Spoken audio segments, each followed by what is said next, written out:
नमस्कार दोस्तों, स्वागत है हमारे चैनल मैक्स जीवनसाथी में। दोस्तों, भगवान श्री कृष्ण कहते हैं, आशाएं व्यक्ति को दुख के मार्ग पर ले जाती है। आशाएं बड़ी प्रबल होती हैं।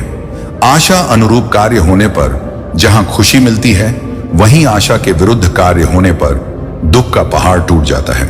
व्यक्ति जीवन में आशा दुख का प्रमुख कारण है।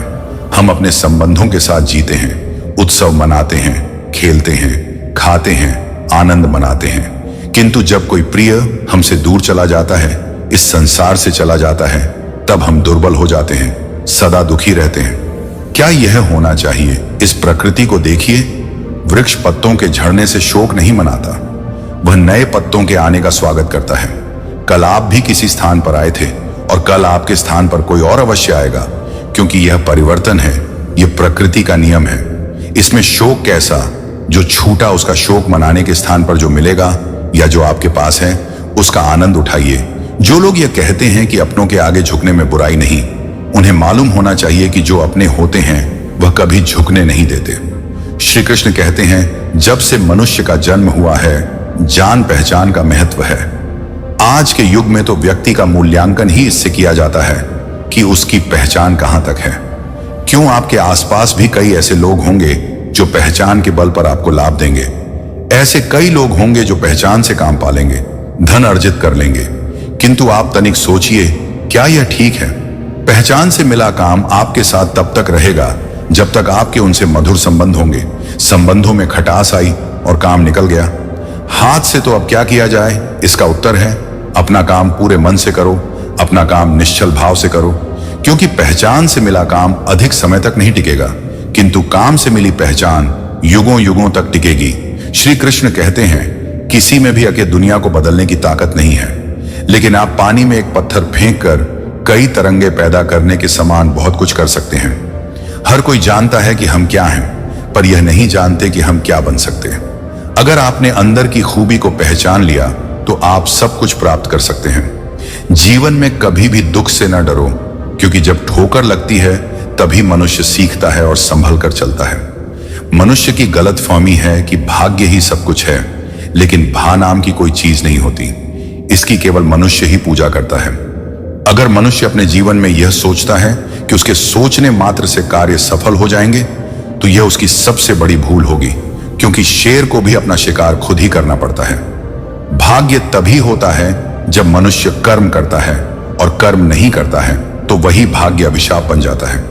मानव का भाग्य पूर्व जन्मों के कर्मों से बनता है, और वर्तमान जीवन में उस कर्म के प्रति कर्तव्यनिष्ठ होकर कर कार्य करने से ही वह सफल हो पाता है। मनुष्य को हमेशा यह सोचना अनिवार्य है कि जो भी कर्म मैं कर रहा हूं, उसका संतान पर वैसा ही प्रभाव पड़ेगा, अर्थात पुत्र के अंदर भी वही गुण विद्यमान होंगे। मानव के जीवन में संगति का असर बहुत पड़ता है। अपनी बराबरी की संगति भी उतना प्रभाव नहीं करती जितना कि श्रेष्ठ लोगों की संगति से जीवन सुधरता है। मनुष्य दुनिया तभी बदल सकता है जब वह खुद में परिवर्तन करे। अगर आपका स्वभाव अच्छा है तो आपको कैसा भी समाज क्यों ना मिले, आप में कोई भी अवगुण समाहित नहीं हो सकते। मनुष्य को कोई भी कार्य बिना सोचे समझे नहीं करना चाहिए, क्योंकि बाद में यही आपत्ति का कारण बनता है। और थोड़ा सोचे और कार्य को सफल करें। व्यक्ति को पता रहता है कि लोभ ही उसके दुखों और विनाश का कारण है, फिर भी उसे छोड़ना नहीं चाहता, जबकि छोड़ने में ही भलाई है।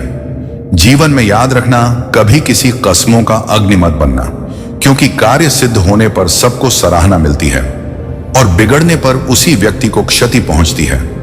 ऐसा जन्म भी किसी किसी का होता है, जो जीवन में कितना भी संकट क्यों ना आ जाए, वह कभी अपना धैर्य नहीं खोते, और वही व्यक्ति महान लोगों की श्रेणी में गिने जाते हैं। जन्म लेने वालों के लिए मृत्यु उतना ही निश्चित है जितना कि मृत्यु होने वालों के लिए जन्म लेना।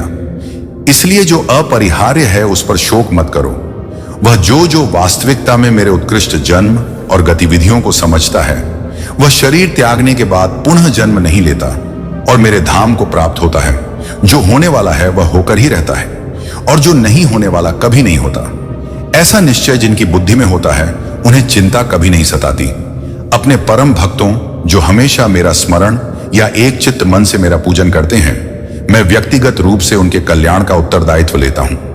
जो कोई भी व्यक्ति जिस किसी भी देवता की पूजा विश्वास के साथ करने की इच्छा रखता है, मैं उस व्यक्ति का विश्वास उसी देवता में दृढ़ कर देता हूं। अच्छे कर्म करने के बावजूद भी लोग केवल आपकी बुराइयां ही याद रखेंगे। इसलिए लोग क्या कहते हैं, इस पर ध्यान मत दो, तुम अपना कर्म करते रहो।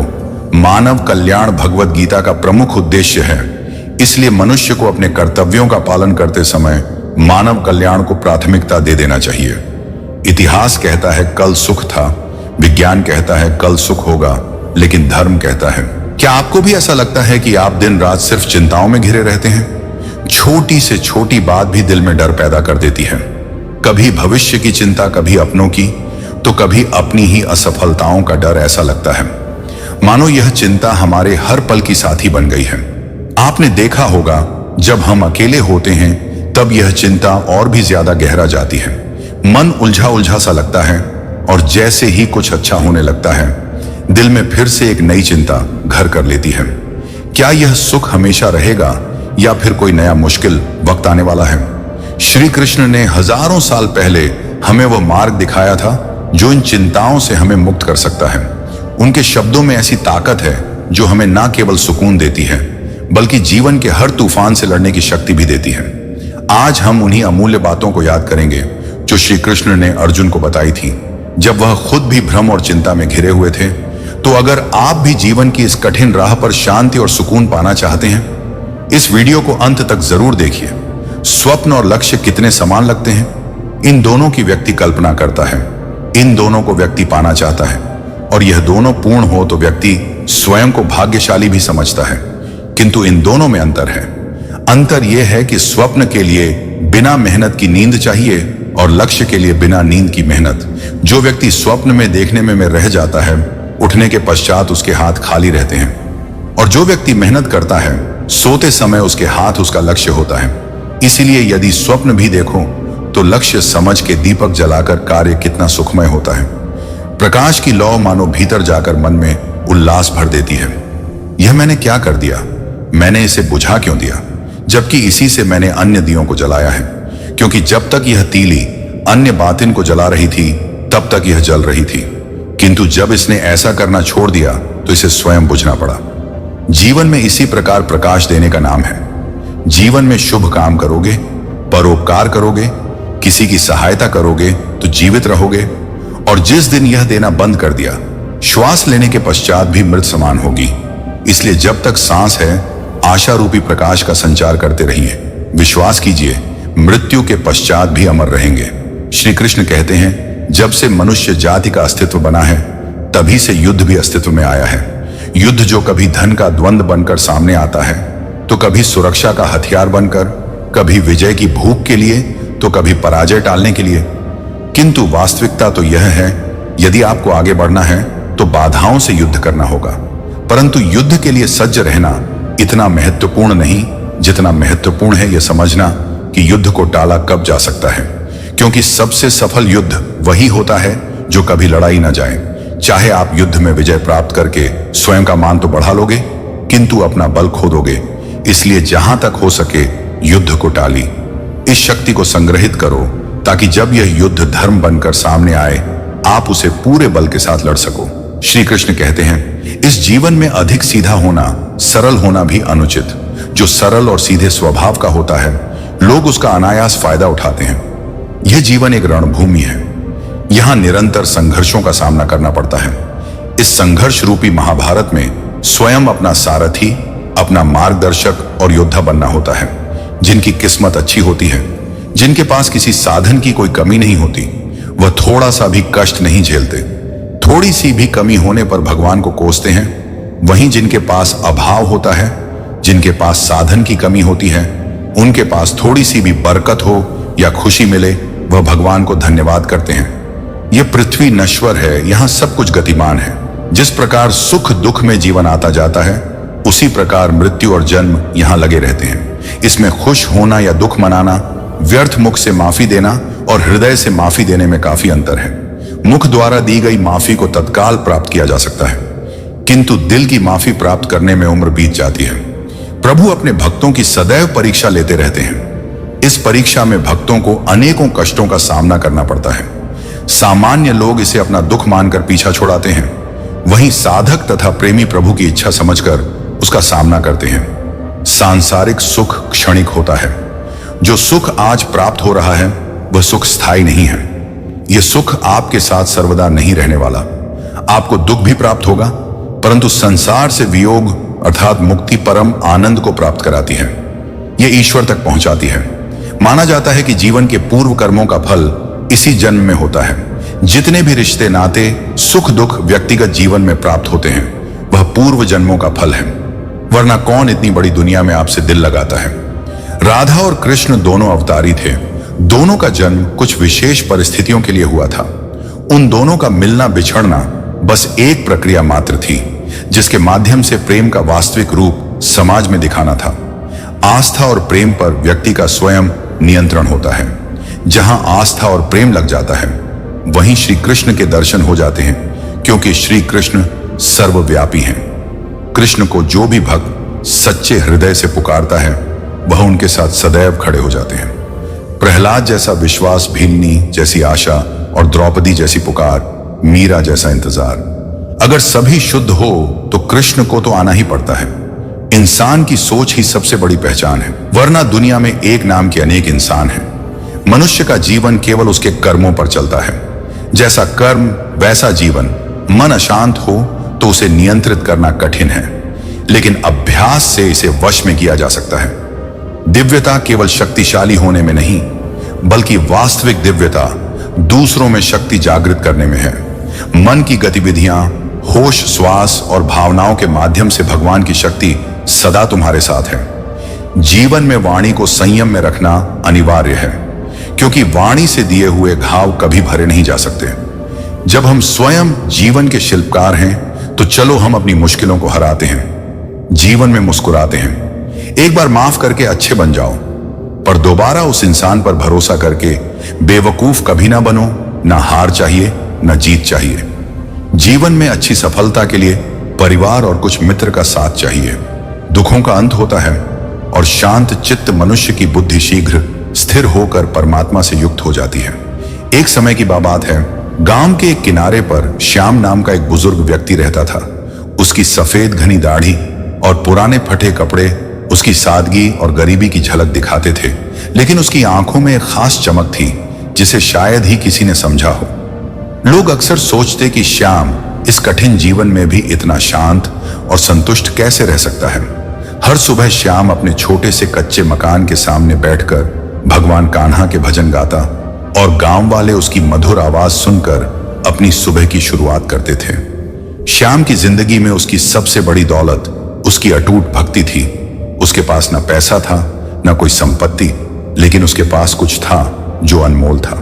भगवान श्री कृष्ण पर उसका अडिग विश्वास। एक दिन गांव के कुछ नौजवानों ने श्याम का मजाक उड़ाते हुए कहा, बाबा तुम भगवान पर इतना विश्वास करते हो, फिर भी तुम्हारी हालत ऐसी क्यों है?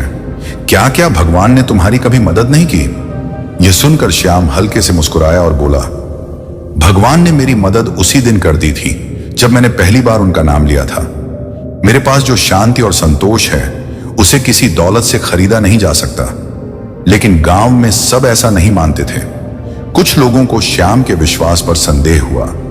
गांव के सबसे धनी व्यक्ति देवदास ने श्याम की परीक्षा लेने का फैसला किया। उसने सोचा, अगर भगवान श्याम की सुनते हैं तो इसे परखा जाना चाहिए। उसने अपने नौकरों से श्याम के घर में चोरी करवाने का आदेश दिया। श्याम के पास जो कुछ भी था, कुछ पुराने बर्तन और एक पुरानी भगवत गीता, वह सब चोरी हो गया।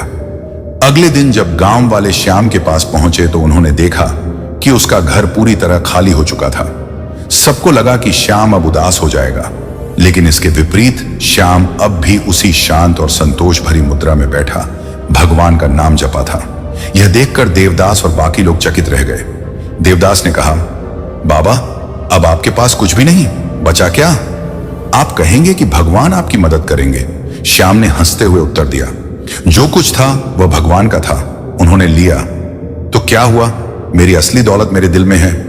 भगवान कान्हा की भक्ति, जो चीजें चली गई वे सिर्फ स्थायी थी। तभी गांव में एक अनोखी घटना घटी।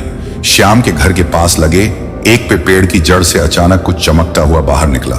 गांव वाले और देवदास उस ओर दौड़े और देखा कि जमीन के अंदर से सोने के सिक्के निकल रहे थे।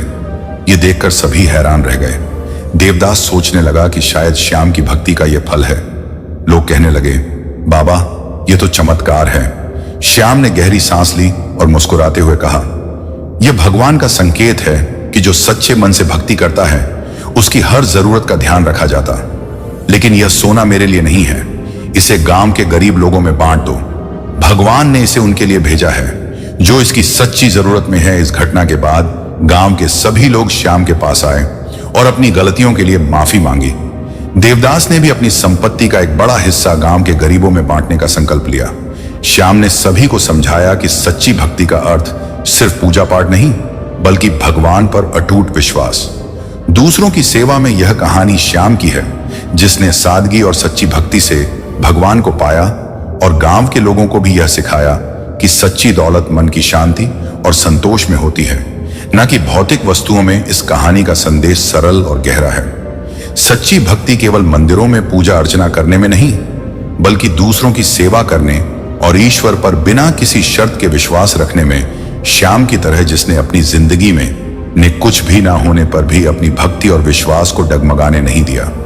हमें भी इस बात को समझना चाहिए कि असली संपत्ति शांति और संतोष है। आखिरकार भगवान उन लोगों का ध्यान रखते हैं जो निस्वार्थ भाव से उनकी भक्ति करते हैं। श्याम ने न केवल गांव वालों को यह सिखाया, बल्कि देवदास जैसे धनी व्यक्ति को भी जीवन का असली अर्थ समझाया कि भक्ति और सेवा ही सबसे बड़ी दौलत है। श्री कृष्ण कहते हैं, कर्म ही तुम्हारा अधिकार है, फल की चिंता तुम्हारी नहीं। सोचिए, जब हम अपनी हर उम्मीद, हर ख्वाहिश को किसी परिणाम से जोड़ देते हैं। अगर मन सच्चा और दिल अच्छा हो तो हर रोज सुख होगा। क्रोध से भ्रम पैदा होता है, भ्रम से बुद्धि व्यग्र होती है। जब बुद्धि व्यग्र होती है तो तर्क नष्ट हो जाता है, और जब तर्क नष्ट होता है तब व्यक्ति का पतन होता है। अपने आप को ईश्वर के प्रति समर्पित कर दो। यही सबसे बड़ा सहारा है। जो कोई भी इस सहारे को पहचान गया है वह डर, चिंता और दुखों से आजाद रहता है। जो मनुष्य जिस प्रकार से ईश्वर का स्मरण करता है उसी के अनुसार ईश्वर उसे फल देते हैं। कंस ने श्री कृष्ण को सदैव मृत्यु के लिए स्मरण किया, तो श्री कृष्ण ने भी कंस को मृत्यु प्रदान की। अतः परमात्मा को उसी रूप में स्मरण करना चाहिए जिस रूप में मानव उन्हें पाना चाहता है। भगवान प्रत्येक वस्तु में, प्रत्येक जीव में मौजूद है। आत्मा अमर है, इसलिए मरने की चिंता मत करो। आत्मा का अंतिम लक्ष्य परमात्मा में मिल जाना होता है, इंसान नहीं। उसका मन किसी का दोस्त या दुश्मन होता है। बड़प्पन वह गुण है जो पद से नहीं, संस्कारों से प्राप्त होता है। व्यक्ति या जीव का कर्म ही उसके भाग्य का निर्माण करता है। वर्तमान परिस्थिति में जो तुम्हारा कर्तव्य है वही तुम्हारा धर्म है। मन बहुत चंचल है जो इंसान के दिल में उथल पुथल कर देता है। जब वह अपने कार्य में आनंद खोज लेते हैं तब वह पूर्णता प्राप्त करते हैं। जीवन में कभी भी किसी से अपनी तुलना मत कीजिए। आप जैसे हैं सर्वश्रेष्ठ हैं। बुरे कर्म करने नहीं पड़ते, हो जाते हैं, और अच्छे कर्म होते नहीं करने पड़ते हैं। जो अपने मन पर नियंत्रण नहीं रखता वह स्वयं का धीरे धीरे शत्रु बन जाता है। बुद्धिमान व्यक्ति को समाज कल्याण के लिए बिना आसक्ति के काम करना चाहिए। स्वार्थ संसार का एक ऐसा कुआं है जिसमें गिरकर निकल पाना बड़ा कठिन होता है। सेहत के लिए योग और किसी की जरूरत पर सहयोग, दोनों से ही जीवन बदलता है। मनुष्य को अपने कर्मों के संभावित परिणामों से प्राप्त होने वाली विजय या पराजय, लाभ या हानि, प्रसन्नता या दुख इत्यादि के बारे में सोचकर चिंता से ग्रसित नहीं होना चाहिए। ना तो यह शरीर तुम्हारा है, ना ही तुम इस शरीर के मालिक हो। यह शरीर 5 तत्वों से बना है, आग, जल, वायु, पृथ्वी और आकाश। एक दिन यह शरीर इन्हीं 5 तत्वों में विलीन हो जाएगा। मनुष्य का मन इंद्रियों के चक्रव्यूह के कारण भ्रमित रहता है, जो वासना, लालच, आलस्य जैसी बुरी आदतों से ग्रसित हो जाता है। इसलिए मनुष्य का अपने मन एवं आत्मा पर पूर्ण नियंत्रण होना चाहिए। मनुष्य को अपने धर्म के अनुसार कर्म करना चाहिए। जैसे विद्यार्थी का धर्म विद्या प्राप्त करना, सैनिक का धर्म देश की रक्षा करना। जिस मानव का जो कर्तव्य है उसे वह कर्तव्य पूर्ण करना चाहिए। मैं सभी प्राणियों को समान रूप से देखता हूं। मेरे लिए ना कोई कम प्रिय है ना ही ज्यादा। लेकिन जो मनुष्य मेरी प्रेम पूर्वक आराधना करते हैं वह मेरे भीतर रहते हैं और मैं उनके जीवन में आता हूं। तुम्हारा क्या गया जो तुम रोते हो? तुम क्या लाए थे जो तुमने खो दिया? तुमने क्या पैदा किया था जो नष्ट हो गया। तुमने जो लिया यहीं से लिया, जो दिया यहीं पर दिया। जो आज तुम्हारा है कल किसी और का होगा, क्योंकि परिवर्तन ही संसार का नियम है। अपनी पीड़ा के लिए संसार को दोष मत दो, अपने मन को समझाओ।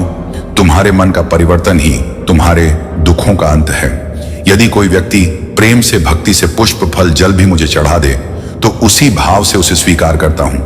वह मेरा प्रिय भक्त होता है। उससे मत डरो जो वास्तविक नहीं है, न कभी था न कभी होगा। जो वास्तविक है वह हमेशा था और उसे कभी नष्ट नहीं किया जा सकता। अगर तुम्हें किसी ने दुखी किया है तो बुरा मत मानना। लोग उसी पेड़ पर पत्थर मारते हैं जिस पेड़ पर ज्यादा मीठे फल लगे होते हैं। इस जगत में मनुष्य भौतिक वस्तुओं का भोग कर सकता है। अगर वह चाहे तो सब कुछ छीन सकते हैं, मनुष्य कुछ भी नहीं कर सकता। अगर व्यक्ति शिक्षा से पहले संस्कार, व्यापार से पहले व्यवहार और भगवान से पहले माता पिता को पहचान ले तो जिंदगी में कभी कोई कठिनाई नहीं आएगी। हर किसी के अंदर अपनी ताकत और अपनी कमजोरी होती है। मछली जंगल में नहीं दौड़ सकती और शेर पानी में राजा नहीं बन सकता। इसलिए अहमियत सभी को देनी चाहिए। आत्मज्ञान की तलवार से काटकर अपने हृदय से अज्ञान के संदेह को अलग कर दो। दुष्ट लोग अगर समझाने मात्र से समझ जाते तो यकीन मानो महाभारत भी नहीं होता। मनुष्य अपने विश्वास से निर्मित होता है। जैसा विश्वास करता है वैसा बन जाता है। मान अपमान, लाभ हानि, खुश हो जाना या दुखी हो जाना सब मन की शरारत है जिसे तुम अपना समझकर मग्न हो रहे हो। बस यही प्रसन्नता तुम्हारे दुखों का कारण है। उस इंसान का मंजिल से भटक जाना तय है जिसकी संगत में नकारात्मक लोग रहते हैं। प्रेम सदैव माफी मांगना पसंद करता है और अहंकार सदैव माफी सुनना पसंद करता है। सिर्फ दिखावे के लिए अच्छा मत बनो। मैं आपको बाहर से नहीं बल्कि भीतर से जानता हूं। जो इस लोक में अपने काम की सफलता की कामना रखते हैं वह देवताओं का पूजन करते हैं। व्यक्ति जो चाहे बन सकता है यदि विश्वास के साथ इच्छित वस्तु पर लगातार चिंतन करें। शब्द उतने ही बाहर निकालने चाहिए जिन्हें वापस भी लेना पड़े तो खुद को तकलीफ ना हो। परायों को अपना बनाना उतना मुश्किल नहीं है जितना अपनों को अपना बनाए रखना होता है। जीवन में कितनी भी कठिनाइयां आए हमें अपने भीतर के डर को समाप्त करके आगे बढ़ना चाहिए। डर सिर्फ हमारी सीमाओं को बढ़ाता है, जबकि निर्भीकता हमें नई ऊंचाइयां छूने का साहस देती है। कृष्ण सिखाते हैं कि ईश्वर पर विश्वास रखो, अपने कर्म करते जाओ और हर भय से मुक्त हो जाओ। कृष्ण प्रेम के सच्चे अर्थ को समझाते हुए कहते हैं, प्रभु वही है जो बिना किसी शर्त या स्वार्थ के हो। हमें अपने रिश्तों में स्वार्थ और अपेक्षाओं से मुक्त होकर सच्चे प्रेम का अनुभव करना चाहिए। सच्चा प्रेम तब खिलता है जब हम बिना किसी बदले की उम्मीद के दूसरों के लिए कुछ करते हैं। प्रेम ही जीवन की सबसे बड़ी शक्ति है जो हर दुख को मिटा सकती है। कृष्ण हमें जीवन को एक खेल की तरह जीने का संदेश देते हैं। वह कहते हैं जैसे एक खिलाड़ी खेल को गंभीरता से खेलता है लेकिन उसकी हार या जीत से बंधा नहीं होता, वैसे ही जीवन जो श्री कृष्ण कहते हैं, मैं किसी का भाग्य नहीं बनाता, हर कोई अपना भाग्य खुद बनाता है। आप आज जो भी कर्म कर रहे हो उसका फल आपको कल प्राप्त होगा और आज जो आपके पास है वह आपके द्वारा पहले किए गए कर्मों का फल है। मनुष्य नहीं कर्म अच्छे या बुरे होते हैं, जैसे मनुष्य के कर्म होते हैं उसे वैसे ही फल की प्राप्ति होती है। तुम्हें सिर्फ अपने कर्म करने का अधिकार है, किंतु कर्म के फलों के तुम अधिकारी नहीं हो। मंजिल उन्हीं को मिलती है जिनके सपनों में जान होती है। पंख से कुछ नहीं होता, हौसलों से उड़ान होती है।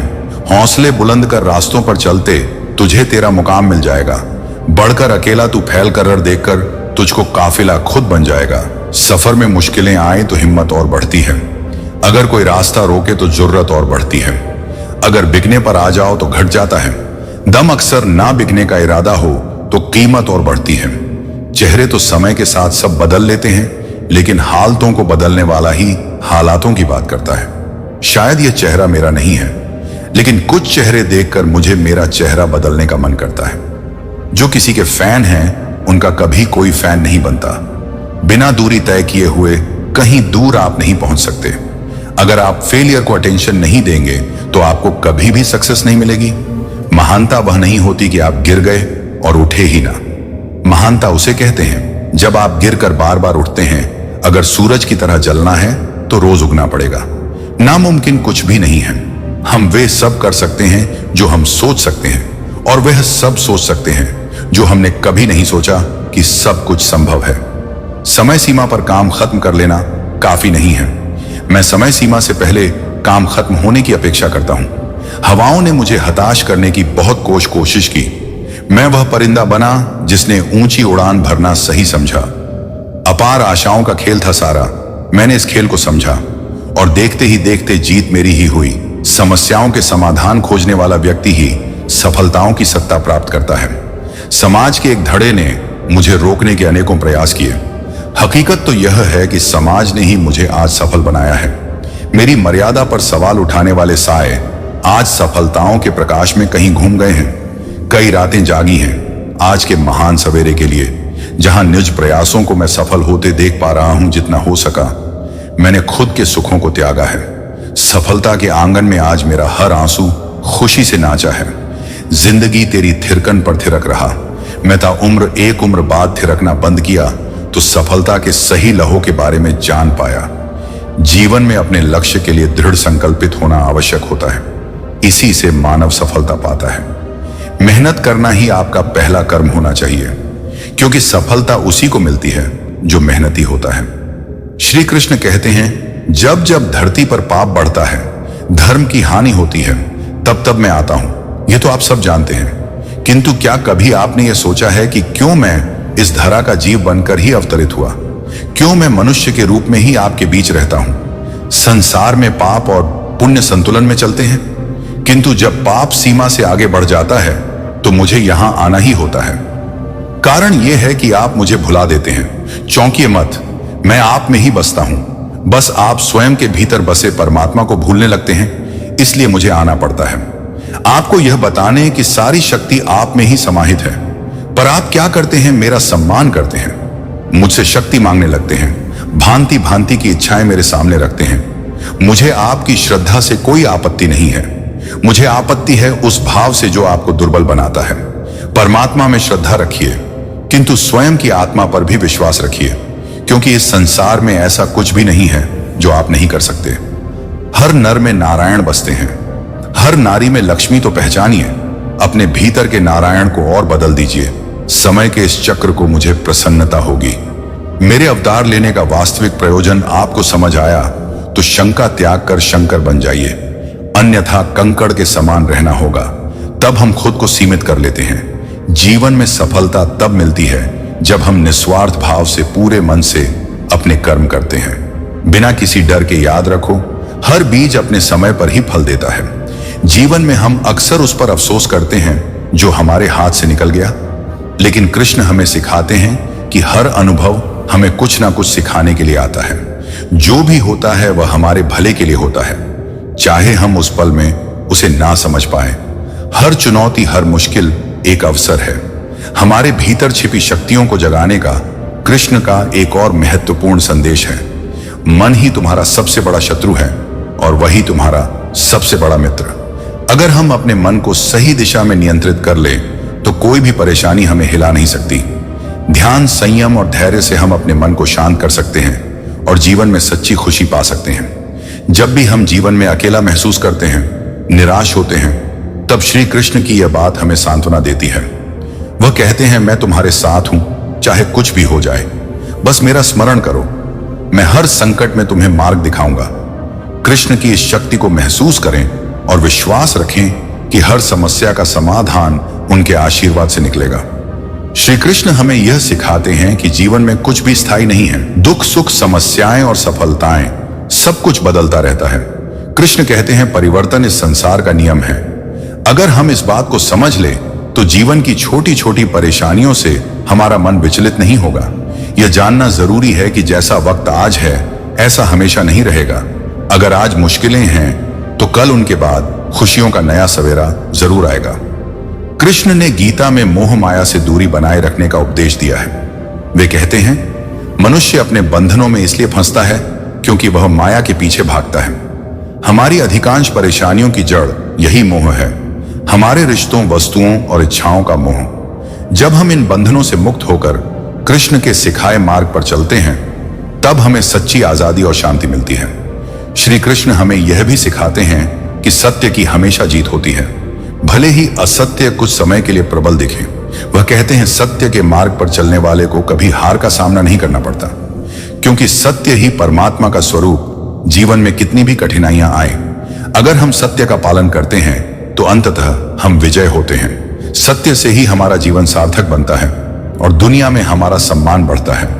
कृष्ण हमें स्वतंत्रता और जिम्मेदारी की महत्ता समझाते हैं। वे कहते हैं तुम्हें अपने जीवन के निर्णय खुद लेने हैं, कोई और तुम्हारे लिए नहीं सोचेगा। जब जीवन में निर्णय की घड़ी आती है तो अक्सर हम दूसरों पर निर्भर हो जाते हैं, लेकिन कृष्ण सिखाते हैं कि हमें अपने भीतर की आवाज सुननी चाहिए। हमारी आत्मा हमें सच्चा मार्ग दिखाती है। आत्मनिर्भर बनो, निर्णय लो और अपने कर्म से अपने भाग्य का निर्माण करो। श्री कृष्ण बताते हैं कि हर जीव में ईश्वर का अंश है। वे कहते हैं मैं हर एक प्राणी में विद्यमान हूं, इसलिए किसी का अपमान ना करो और सबके प्रति समान भाव रखो। इस शिक्षा से हमें जीवन में प्रेम, दया और करुणा का मार्ग मिलता है। अगर हम हर किसी को कृष्ण का रूप मानकर प्रेम करेंगे तो संसार में कभी वैमनस्य नहीं होगा। यह हमें खुद को दूसरों से ऊपर नहीं बल्कि समान मानने की शिक्षा देता है। श्री कृष्ण क्रोध को मानव जीवन का सबसे बड़ा शत्रु मानते हैं। वह कहते हैं क्रोध बुद्धि का नाश करता है और जहां बुद्धि नष्ट हो जाती है वहां विनाश निश्चित है। जब भी हमारे भीतर क्रोध का जन्म होता है, हमें यह सोचना चाहिए कि यह हमारी शक्ति नहीं बल्कि कमजोरी है। हम जितना क्रोध को नियंत्रण में रखेंगे उतनी ही शांति और स्थिरता हमारे जीवन में होगी। धैर्य और संयम के साथ हर परिस्थिति का सामना करना ही सच्ची विजय है। श्री कृष्ण सिखाते हैं कि जीवन में हर व्यक्ति की यात्रा अलग होती है। वे कहते हैं तुम्हारा सफर तुम्हारा है, उसकी तुलना दूसरों के साथ मत करो। जब हम अपनी यात्रा को दूसरों की सफलता या असफलता के साथ तुलना करते हैं तब हम अपने लक्ष्य से भटक जाते हैं। हर व्यक्ति के पास अपनी अनूठी योग्यता और समय होता है। जो व्यक्ति अपने मार्ग पर ध्यान केंद्रित करता है वही सच्ची सफलता हासिल करता है। कृष्ण हमें सिखाते हैं कि क्षमा करना सबसे बड़ा गुण है। वह कहते हैं जो दूसरों को क्षमा करता है वह स्वयं को मुक्त करता है। जीवन में कितनी भी कठिनाइयां और अपमान हो, हमें हमेशा दूसरों को क्षमा करने की आदत डालनी चाहिए।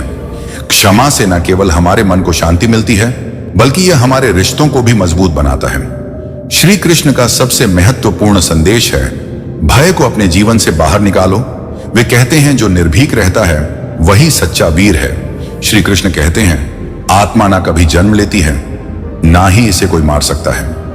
यही जीवन का अंतिम सत्य। जिसने मन को जीत लिया है उसने पहले ही परमात्मा को प्राप्त कर लिया है, क्योंकि उसने शांति प्राप्त कर ली है। ऐसे मनुष्य के लिए सुख दुख, सर्दी गर्मी और मान अपमान एक से है। श्रेष्ठ पुरुष को सदैव अपने पद और गरिमा के अनुरूप कार्य करने चाहिए, क्योंकि श्रेष्ठ पुरुष जैसा व्यवहार करेंगे तो इन्हीं आदर्शों के अनुरूप सामान्य पुरुष भी वैसा ही व्यवहार करेंगे।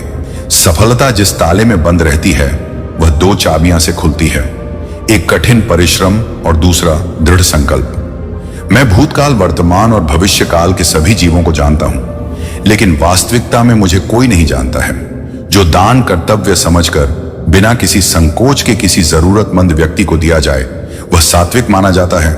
जो पुरुष सुख और दुख में विचलित नहीं होता है और इन दोनों में संभव रहता है वह निश्चित रूप से मुक्ति के योग्य है।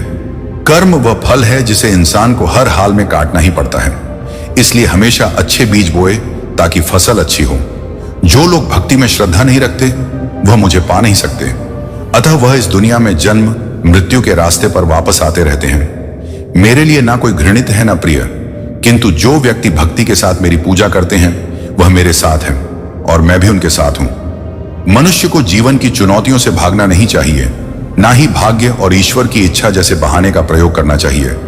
मनुष्य को परिणाम की चिंता किए बिना लोभ लालच से रहित एवं निस्वार्थ और निष्पक्ष होकर अपने कर्तव्यों का पालन करना चाहिए।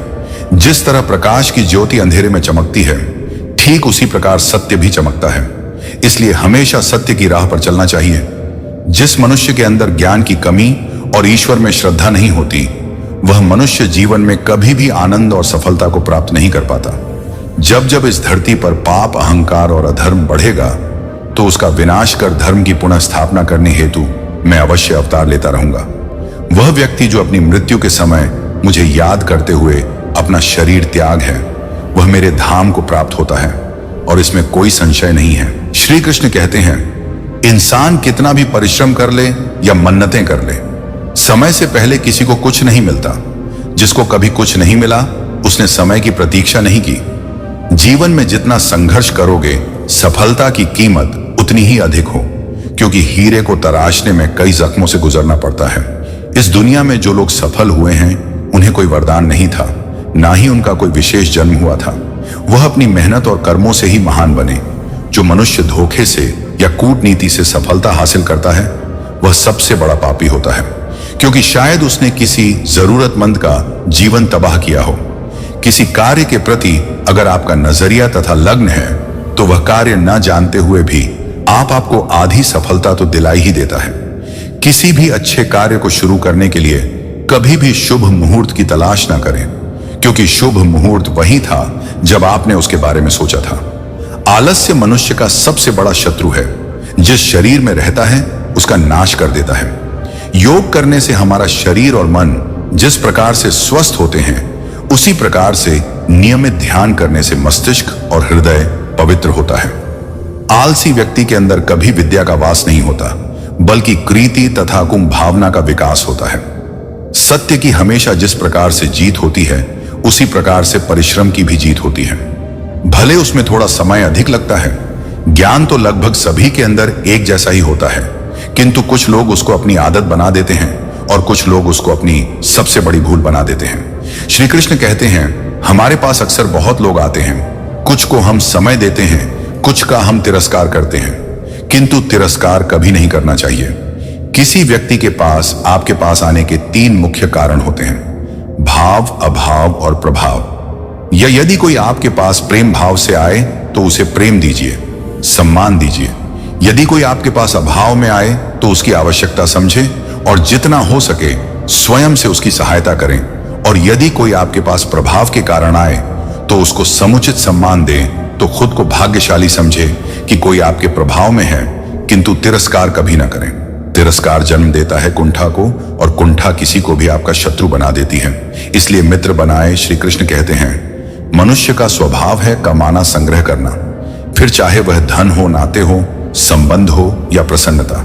परंतु क्या आपने कभी सोचा है, नियति ने यह संग्रह करने की प्रकृति मनुष्य में क्यों डाली? एक बीज से पौधा पनपता है, उसके भोजन से फल संग्रहित होता है। क्यों? इसलिए ताकि वृक्ष उसे स्वयं खा सके, नहीं बल्कि इसीलिए ताकि वह भूखे जीवों में बांट सके। अब आप पूछेंगे, इसमें वृक्ष का क्या लाभ है? क्योंकि जो बांटता है वह मिटता नहीं। जो फल या जीव खाते हैं वह उसके बीजों को वातावरण में बिखेर देते हैं, जिससे जन्म लेते हैं नए वृक्ष। उसकी जाति, उसका गुण, उसकी मिठास सुरक्षित हो जाती है। इसीलिए याद रखिए, अमीर होने लिए एक एक कण संग्रह करना पड़ता है, किंतु अमीर बनने के लिए एक एक कण बांटना पड़ता है। श्री कृष्ण कहते हैं, मन बड़े ही विचित्र कृति है। यह मन शरीर के किस अंग में बसता है कोई नहीं जानता, किंतु संपूर्ण शरीर इस मन की इच्छा साकार करने के लिए प्रयास करता रहता है। अब यदि मन कुछ खाने का करे तो व्यक्ति उसकी इच्छा साकार करने का माध्यम ढूंढता रहता है। अब यदि मन किसी को शत्रु समझ ले तो उसे नष्ट करने का हर संभव प्रयास करता है। अब यदि मन किसी से प्रेम करे तो उसकी प्रसन्नता के लिए हर सीमा लांघ के लिए सज्ज रहता है। परंतु जीवन सुखी हो, इसके लिए यह आवश्यक है कि मन खाली रहे। जैसे एक बांसुरी की भांति भीतर कुछ भी नहीं, ना राग है ना द्वेष, तब भी तार छेड़ने पर स्वर निकलता है। इसी प्रकार मन को भी भावनाओं से मुक्त रखना आवश्यक है।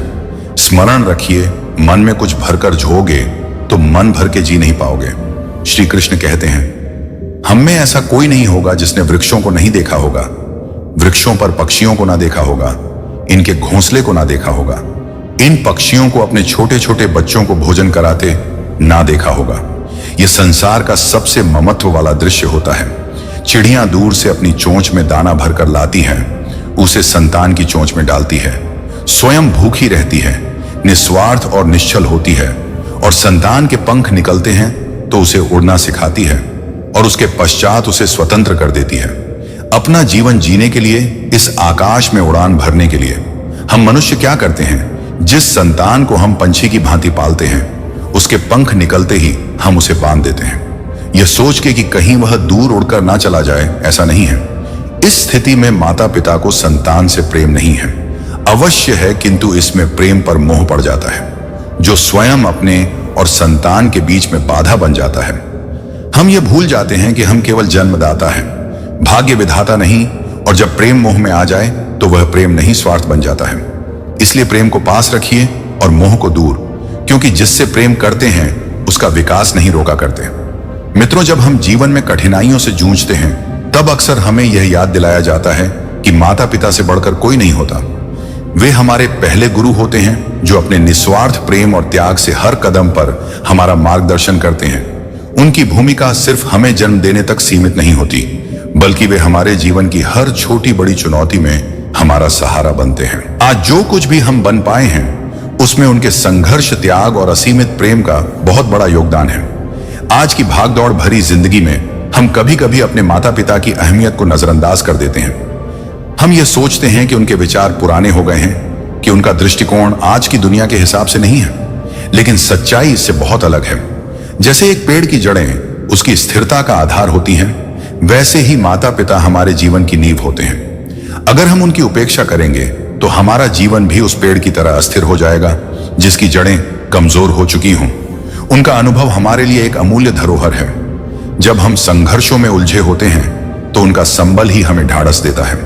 उनके साथ बिताए छोटे छोटे पल, उनकी सिखाई गई सीखें और उनका निस्वार्थ प्रेम हमारी जिंदगी का सबसे कीमती खजाना है। हमें कभी भी यह नहीं भूलना चाहिए कि जब हम असफल होते हैं, थक जाते हैं, तब हमारे माता पिता ही वह लोग होते हैं जो बिना किसी स्वार्थ के हमें फिर से खड़ा करने के लिए अपना सब कुछ न्यौछावर कर देते हैं। माता पिता की अहमियत सिर्फ तब तक नहीं है जब हम बच्चे होते हैं, उनके साथ का महत्व हर उम्र में हर पल बना रहता है। कृष्णपुरा गांव में राम स्वरूप और गीता एक साधारण और गरीब परिवार से थे जो अपने बेटे विवेक पर गर्व करते थे। उन्होंने अपना हर सुख त्याग कर विवेक को बड़ा किया ताकि वह पढ़ लिख कर एक सफल व्यक्ति बन सके। विवेक ने उनके सपनों को साकार किया जब वह शहर गया और अपनी मेहनत से एक बड़ी कंपनी खड़ी कर ली।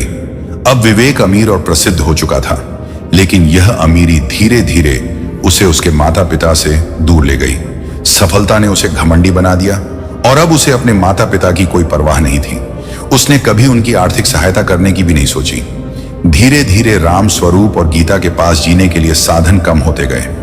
गांव के लोग सहानुभूति दिखाते थे, लेकिन विवेक के माता पिता की हालत दिन ब दिन बिगड़ती जा रही। बेटे के इंतजार में राम स्वरूप और गीता की तबीयत खराब होने लगी। उनके पास पैसे नहीं थे जिससे वे अपना इलाज करा पाते। एक दिन तो ऐसा भी आया जब उन्हें गांव के मंदिर के बाहर भिक्षा मांगनी पड़ी ताकि वे 2 वक्त की रोटी जुटा सके।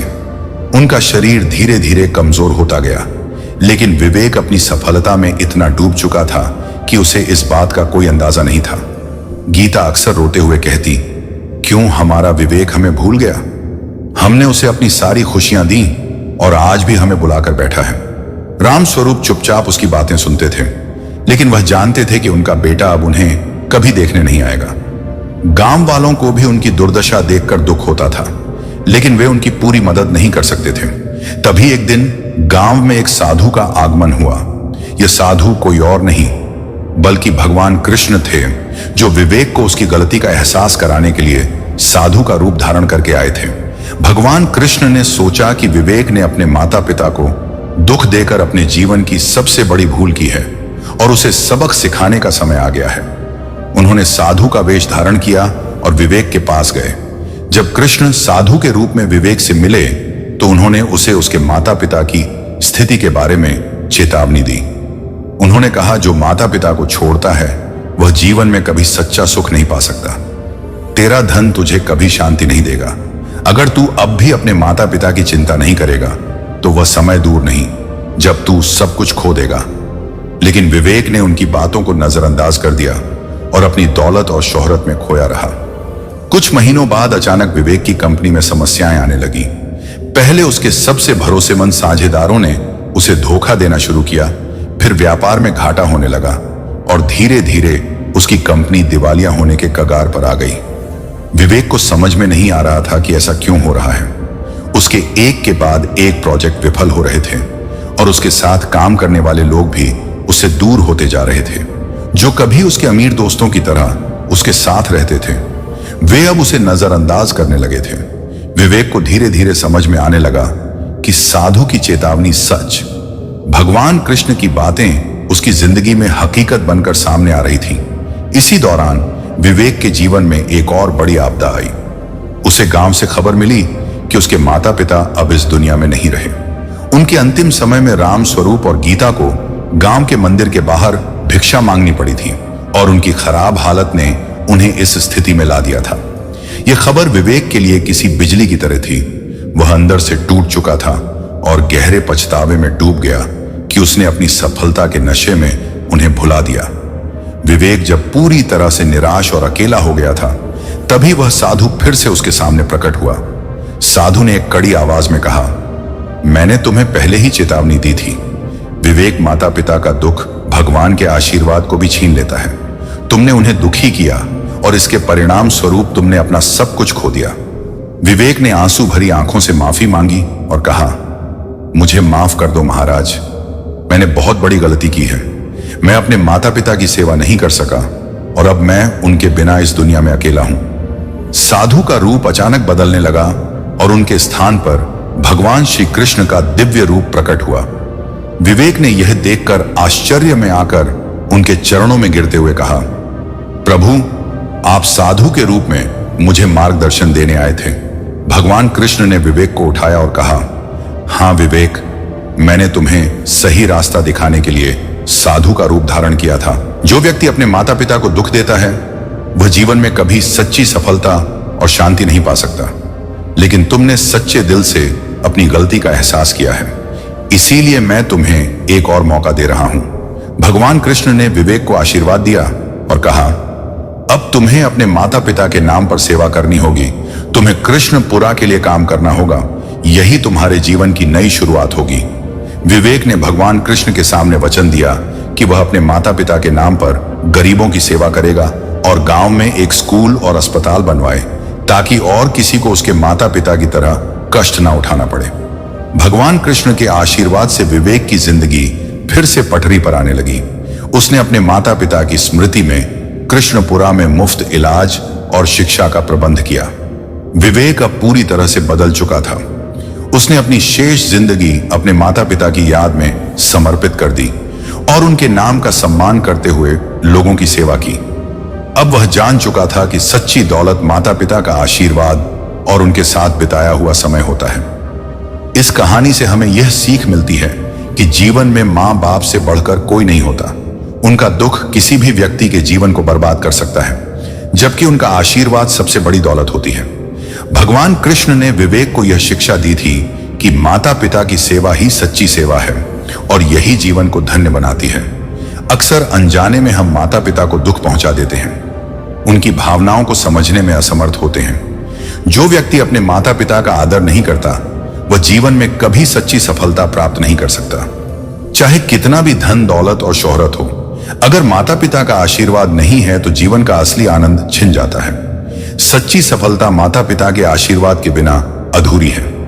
कई लोग तब जागते हैं जब बहुत देर हो चुकी होती है। वे माता पिता के साथ बिताए समय को याद करते हैं, लेकिन तब तक वे उनके साथ नहीं होते। ऐसे में केवल पछतावा रह जाता है जो व्यक्ति को अंदर से कमजोर कर देता है। इसीलिए हमें यह समझना चाहिए कि माता पिता के साथ समय बिताना और उन्हें खुश रखना हमारी प्राथमिकता होनी चाहिए। माता पिता की दुआएं हमें हर कदम पर शक्ति और साहस प्रदान करती हैं। भगवान कृष्ण का जीवन भी यही सिखाता है। उन्होंने अपने माता पिता वसुदेव और देवकी को संकटों से उभारा और अपने पालनहार यशोदा मां और गुरु सांदीपनी का हमेशा सम्मान किया। उनका जीवन यह संदेश देता है कि सच्ची भक्ति और सफलता उन्हीं को मिलती है जो अपने माता पिता और गुरुओं का आदर करते हैं। अंत में अगर हमारे पास माता पिता का आशीर्वाद है तो दुनिया की कोई भी ताकत हमें गिरा नहीं सकती। उनकी दुआएं हमारी सफलता में 4 चांद लगाती हैं। श्री कृष्ण कहते हैं, जीवन में कुछ कर दिखाना है। आकाश की वह सीमा छू है जिसे छूने के विषय में आप कभी सोच नहीं सकते। तो अपने भीतर से यह 3 गुण अर्जित कीजिए। पहला, अपने लक्ष्य को पाने की चाह और लगन, या आपसे वह करवा सकता है जो आप कभी नहीं कर सकते। दूसरा, साहस, संकट उठाने की क्षमता, या आपसे वह करवा सकता है जो आप करना चाहते हैं। और तीसरा है अनुभव। यह आपको यह बताएगा कि आपको क्या करना चाहिए, जिसने चाह, साहस और अनुभव इन 3 गुणों को पा लिया, उनके लिए संसार में ऐसा कुछ भी नहीं है जो वह नहीं पा सके। तो मित्रों, श्री कृष्ण की यह अमूल्य बातें हमें याद दिलाती हैं कि चिंता कोई स्थायी सच्चाई नहीं है। यह केवल हमारी सोच का एक भ्रम है। जब हम अपने दिल और मन को उनके ज्ञान से जोड़ लेते हैं तो चिंता का कोई स्थान नहीं रहता। जीवन में चाहे कितनी भी कठिनाइयां क्यों ना आए, हमें यह समझना होगा कि हर समस्या का हल हमारे अंदर ही है। हमें बस श्री कृष्ण के मार्गदर्शन का अनुसरण करना है। चिंता करने से कुछ हासिल नहीं होता, बल्कि हमें अपनी आस्था को मजबूत करना है और उन बातों को याद रखना है जो श्री कृष्ण ने हमें सिखाई है। उन्होंने हमेशा कहा, जो कुछ भी होता है वे हमारे अच्छे के लिए होता है। अगर हम इस बात को दिल से स्वीकार कर लें तो जीवन में कोई भी बाधा हमें रोक नहीं सकती। अब जब भी आपके दिल में चिंता घर करने लगे, इन बातों को याद कीजिए और खुद को श्री कृष्ण के चरणों में समर्पित कीजिए। ईश्वर के लिए सभी प्राणी समान हैं, उन सभी में समान रूप से ईश्वर का वास होता है। कोई जीव छोटा या बड़ा, अधिक या ज्यादा प्रिय नहीं है। जो अपने ईश्वर की विशेष आराधना करते हैं, पुकारते हैं, उनके साथ सदैव उपस्थित रहते हैं। संपूर्ण जगत, ब्रह्मांड, अचर सब में ईश्वर का वास है।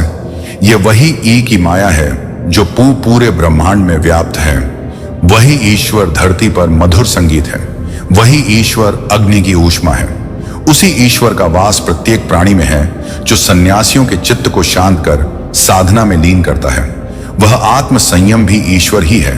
यह संसार नश्वर है। सुख, दुख, हर्ष, विषाद आदि लगे रहते हैं। क्षण भर के सुख से जो खुश नहीं होता और अशुभ होने पर जो दुखी नहीं होता, वह व्यक्ति सच्चा ज्ञानी होता है।